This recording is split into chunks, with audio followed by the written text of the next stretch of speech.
Welcome to another edition of a crazy little thing called Lovdev. Today's episode is 107. Sledgehammer.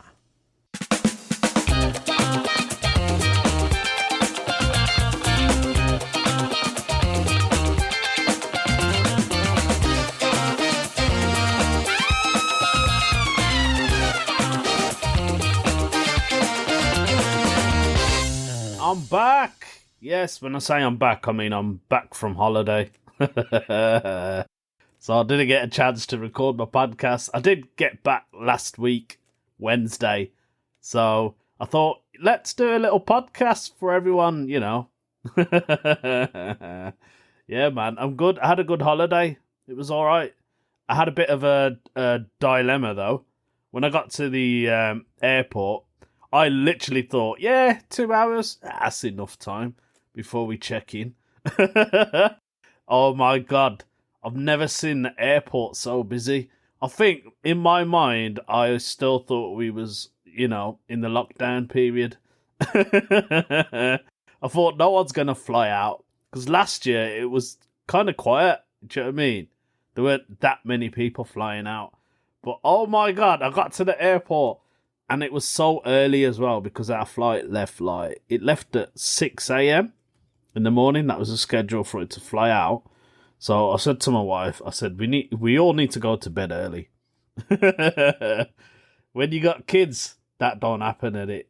So I said, let's all wake up around 4. Yeah, get ready. No, sorry, 3 o'clock. I said to my wife, so let's get up, let's get ready for 3. We can leave just before 4. So we got to the airport around 4:30, and then we got there and there was queues. Oh my God, there was so many. I couldn't believe how many people were at the airport. It was absolutely rammed, and I thought, oh my God, it's only 4 in the morning. So we checked in. We got our bags checked in. We had to wait because we flew with Ryanair. So we had to wait. There was a massive queue to get your bags checked in. It's like a self-service where you scan the bag, right? And obviously we took one suitcase with us because it was like a 20-kilo allowance that I paid extra for. And then when we weighed it, it was like 23 kilos. So we had to take stuff out. And one thing I've noticed is, they say you can take one hand luggage with you, but it's obviously the size of a backpack now. Because all the rules have been changed. Because I want to make more money. I remember the good old days. You could take one of those little rolly suitcases with you with a 10-kilo allowance for free. Nah, they got rid of that. You got to pay for that now as well. Oh, God. Airlines are horrendous. Anyway, so we had to empty, we had to take out 3 kilos out the suitcase to obviously make it under the 20. And then, because you're only allowed one backpack, we actually had 4, and they don't really check. So if you go into the airport and you got an extra hand luggage, they're not really bothered, I'll be honest.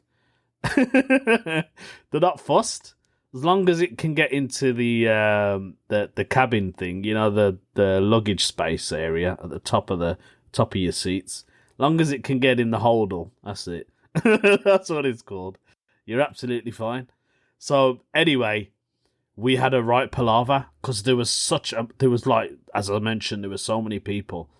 We waited ages, and then I looked on the screen and it said final call, and we still had to get through security. And then this woman, God bless her soul, don't know who she is. If you ever listen to this podcast, I bloody love you. She said to me, have you got final call? I said, yeah. She said, go in front of me. And she said, you can actually skip the queue. Because they just said anyone for final call can come straight through. So we legged it. We ran past everyone else, got through security. I was so stressed out because I thought, oh my God, I don't want to repeat of last year what happened to us in Turkey. I do not want to miss this flight. I was going mad. Anyway, we got through. And then I said to my wife, we need to run right now. And the worst thing was, it was gate 41 at Birmingham Airport, BHX. And it was right at the end of the terminal. I've never seen my kids run. Like my daughter, God bless her soul, she legged it, and my son he was annoyed, man. We made it. Couldn't believe it. We made it. So yeah, we got to Portugal. We got there really early hours actually, and it was a nice hot day. We were tired because I hired a car and we drove like from Faro Airport to a place called Lagos, and yeah, it was great, man. We had a lovely time. Yeah, it was nice. I think I enjoyed Turkey more though. I don't know what it is about Turkey. Probably because we explored Turkey more and we ended up being there for almost 2 weeks. But we had a car. We went to Lisbon the one day. We got to Lisbon on the hottest day of the year. In Portugal. It was 41 degrees and my son was crying. he was I think he cried most of the holiday. He didn't, but he was just annoyed. So we got to Lisbon. We had a look around. We went to a place. My daughter really wanted to go to this park because there's a Korean dance group. These girls called what they're called now? Twice, I think they're called. They made a video right in this park, and she wanted to go there. So that was our first stop. And anyway, we got to Lisbon. We got to the main part, right, where the square is that overlooks the sea. I can't remember what it's called now. And my son was so hot when we ordered drinks. He got the ice cubes. He started putting it over his face, and then he took off his t-shirt and started putting it over his belly. It's so funny, man. So yeah, that we had a right drama, but we got back safely. The one thing I was annoyed with Ryanair though. On the way back home, right? The one of the stewards, what they call stewardesses, what they call, I don't know what they're bloody called. The two blokes, yeah, and one started. He looked at me, and I was thinking, is he looking at me, this geezer? He pointed to my ear, right? Because I had buds, like earbuds in. And he was doing like sign language to say, take it off. And I was thinking, why are you telling me to take it off? Because next to him, the other guy was doing the safety breach, you know. And I thought, I don't need to watch that, man. I know what to do. And then I was looking around, I was thinking, why is he saying it to me? Like, I got annoyed, you know. I was like, why is he not pointing to everyone else? They got frigging earbuds in. Why are you picking on me?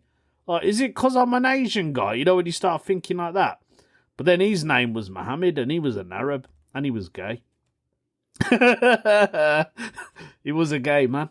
And I was thinking, that can't be the real reason. I just looked at him and I thought, you know, when you nod your head as in, whatever, mate. I did take it out, and then I thought, you know what, I'm not listening to you. So I put it back in.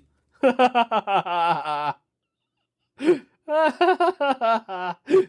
a rebel. Oh, I didn't buy much either from the airport, you know, duty free. A lot of people buy the usual stuff, don't they? Cigarettes, tobacco, alcohol.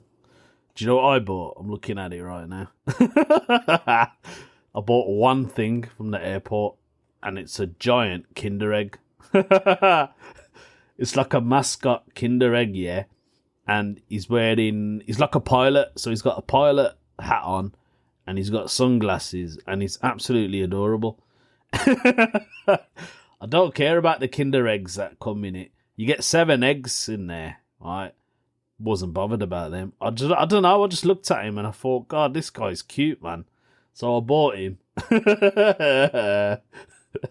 And I thought, he's going to look great in my room. I mean, I'm not even a Kinder Egg fan. Yeah. I just thought I'm gonna buy it, and my wife said to the guy at the till, she goes, "This is for him." It's not for the kids. He wants it, and he was laughing, man.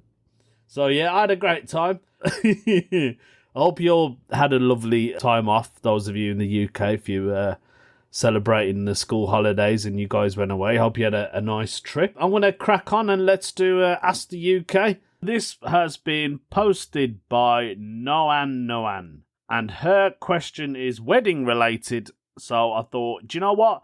I'm actually writing a bit at the moment about having an arranged marriage. And I thought maybe if I read some of this and then I could come up with some more bits for myself. If you know what I mean. Her question is, I believe it's a her, is what part of your wedding was / will be untraditional? So basically she's asking something in your wedding that is very untraditional and no one else does it. That's her question. So she's actually put down, my partner and I have discussed the things we don't traditionally, if ever, get married. They are no asking for my dad's permission. It's our decision, not his, she's put. No rings. We don't wear rings. I don't wear a ring either, you know. I've got a ring. I've got a platinum ring. I never wear it. Anyway, no giving away. I don't belong to anyone. God, she sounds like an Asian. No bridesmaids, groomsmen, maid of honour, best man. It's just too difficult to choose. Fair enough. No, here comes the bride. That would feel awkward, and I don't want all the attention just to be on me. Lies. I'm keeping my surname. I don't like his. Is that normal for your partner to keep her own surname? She doesn't want any slow dancing. That's awkward. Nothing superstitious. We're not superstitious. No wedding gift list. We don't expect gifts. Fair enough. The only thing I can think of will be traditional is that I want to wear a white dress.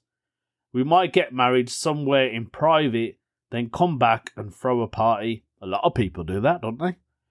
What are your thoughts on traditional weddings, and what did you or would you do differently? I think I've mentioned this many times before. I had over 1,000 people at my wedding. Probably wasn't 1,000, but it felt like 1,000. It was easily over 400. Easy. I would, to be honest, I kind of agree. I'd have a smaller wedding. That's what I would do. Like, I agree. Some of the things I agree with, like, alright, fair enough. You don't want to wear a ring. That's fine. You know, you can just kiss each other because you got to spend money to get a ring. You know what I mean? And are you always going to wear the ring? Like, if it was something different, like, I don't know, get me a t-shirt. Or maybe a chain or something different. I don't know. A new earring I'd probably have from my ear. Yeah, I wear an earring. That's what I would do. But when I had my wedding, and I didn't know this, and does come under the superstition thing. I might have mentioned this before. If I have, I apologise.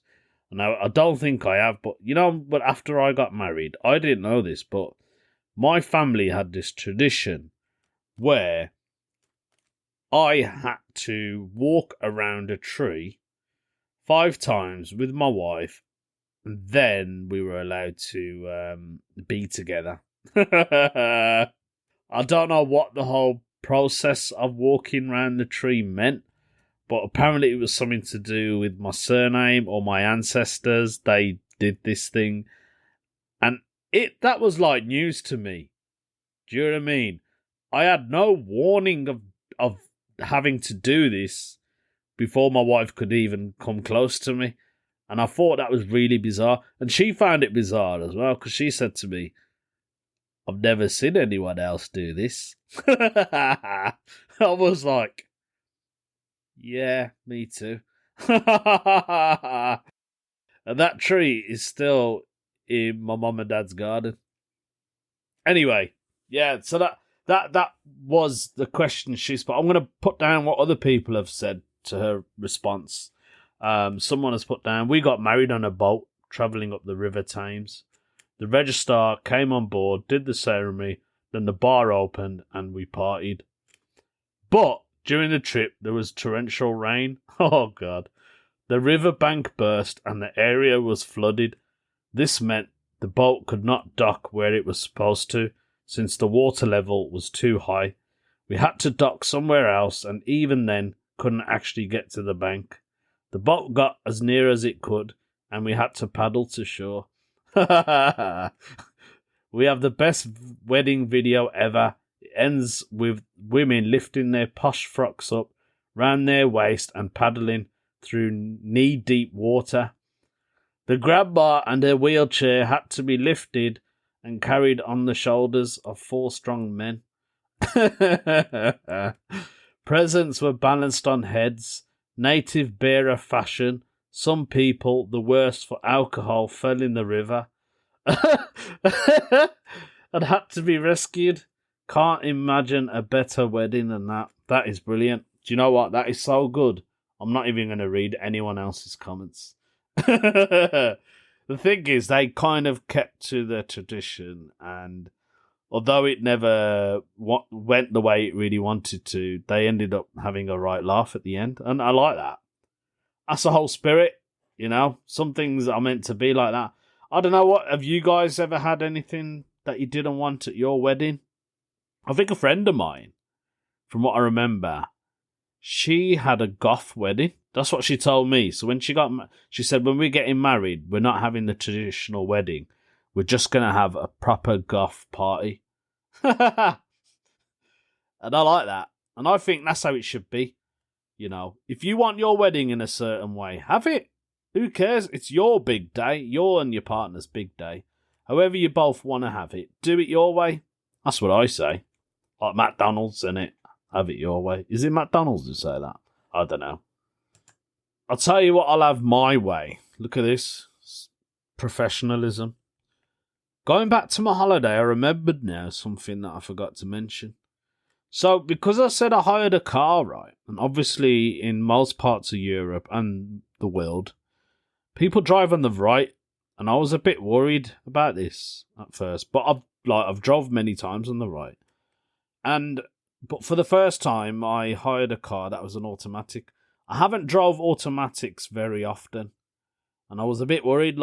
So we hired this SUV, which was an automatic, and I've always been a manual man. Do you know what I mean? I don't know, just feels like I'm actually driving. But when I drove in Portugal, I was quite impressed. Not just with the car and being an auto, it was absolutely easy. Oh my god, it's so easy to drive an automatic. You feel like you're driving a little go-kart. That's what I said to my wife. I said to her, you know, the next car we get, I think it's going to be an automatic. Because it just felt so nice not having to put my foot down on the clutch. Especially when you got gout, it really helps. Because I was driving on the right, it was so easy, man. I just found it easier and safer. I don't know, maybe because it's not as busy as the UK, the roads are, but I just felt like coming off at junctions and you know, overtaking and everything else, and like going over roundabouts. It was just, I just found it so dead easy. And I thought, why don't the UK adapt to the right-hand drive rule? I just felt like the traffic moved quicker with everyone driving on the right. I don't know why I mentioned this, but some of you are probably driving right now listening to this podcast. Just be careful you don't start driving on the right or undertaking on the left. Well, I've done that a few times. I was so used to undertaking on the left. I've done it that many times on the motorway. Right then, it's time to move on to a no stupid question. This question has been posted by Red Forest 235, and his question is how to not look suspicious carrying a sledgehammer down a sidewalk. First question is, why are you carrying a sledgehammer down a street? Maybe you're coming back from work. But if someone saw you with a sledgehammer, I think in the UK, if we saw someone with a massive hammer, right, walking down the street, we would be like, okie dokie, somebody call the police. Or straight away we'd probably think, you know, someone's going to be getting harmed. That's what I would think if I saw that. Like, yeah, how do you not look suspicious? It's not like you can put it under your long jacket, is it? You can't really hide a sledgehammer because it's massive. And it's heavy to carry, I'm guessing, as well. So you'd have to put it under your armpit, wouldn't you? But then eventually your armpit will start getting tired from holding it. I think what I would probably do is put it in a carrier bag and then hold it. I mean, you would still look well dodgy because no one knows what it is you're carrying, but I don't think they would be bothered as much. And maybe I'd carry it on my shoulder. So I look like I'm what do you call it? I'm a leprechaun. You know, like those, is it leprechauns that have a stick with a thing at the end of it? Like Hobbit. Yeah. Like a borrower. You know what I'm talking about. That's what I would do. That's how I would disguise it. Maybe put a ribbon on it or a bow. This person has put, I don't have a car, but I need to buy and walk back with a sledgehammer.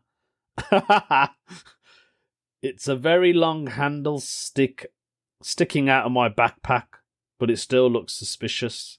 Is the attempt to hide a sledgehammer more or less risky than just holding it? Well, I've kind of answered that one, haven't I? So yeah, I think it's less sketchy if you attempt to hide it, I suppose. It's put down, are there suspicious carrying techniques? Oh, God. I think I've answered most of these questions, edit. Put it under your armpit. I have other tools I need to bring back. Oh, my God. Next he's going to say he's going to bring back a saw. Is a man walking back with a visible hammer and a pickaxe? Less weird. This guy is funny, man. Is he being serious? If you're carrying a visible hammer and a pickaxe, I suppose you'd have to stay in your work gear. Then people will go, oh, he's just a workman, isn't he? He's one of them people, man in the hole, in the road. That's what I would think. I've never had a car for jobs like this and thus never had to solve this niche problem. And he's put laugh out loud. Funny bloke. I don't even know how to answer that question. I more or less have, really, haven't I? Just put it in a black bag, put a ribbon on it. If you're going to carry a pickaxe, then maybe... Oh, what could you do with a pickaxe? Put it on your shoulder? Or wedge it in the back of you? Get someone to whack it in the back of you and then just walk. That's what I could probably suggest, isn't it? Someone's put down you could pick up a construction vest and a hard hat. And you look like you belong. That's true. That's basically what I said, innit? Go in your work clothes. Another one has put, wrap the handle in a plastic bag before putting it in your book bag. I'll help hide it in a little more, just for your own peace of mind. But I don't think it's too weird. I've seen some people walk to work with a tool belt on, and it has hammers on it. I suppose you might as well just do the full gear in it. Just wear a belt as well. Maybe have a couple of screwdrivers hanging on the side of it. Problem solved, buddy. I hope I've solved your problem. Right, I think it's time we should crack on with today's weird news story. I think today's weird news comes all the way from Scotland. Hey, Scotland, me haggis. The only reason I say that because it involves with a very famous monster that Scotland is believed to be holding. Ooh, yes, guys, you already know what that could be. So let's crack on with today's head news title. Monster hunters wanted in the new search for the mythical Loch Ness beast.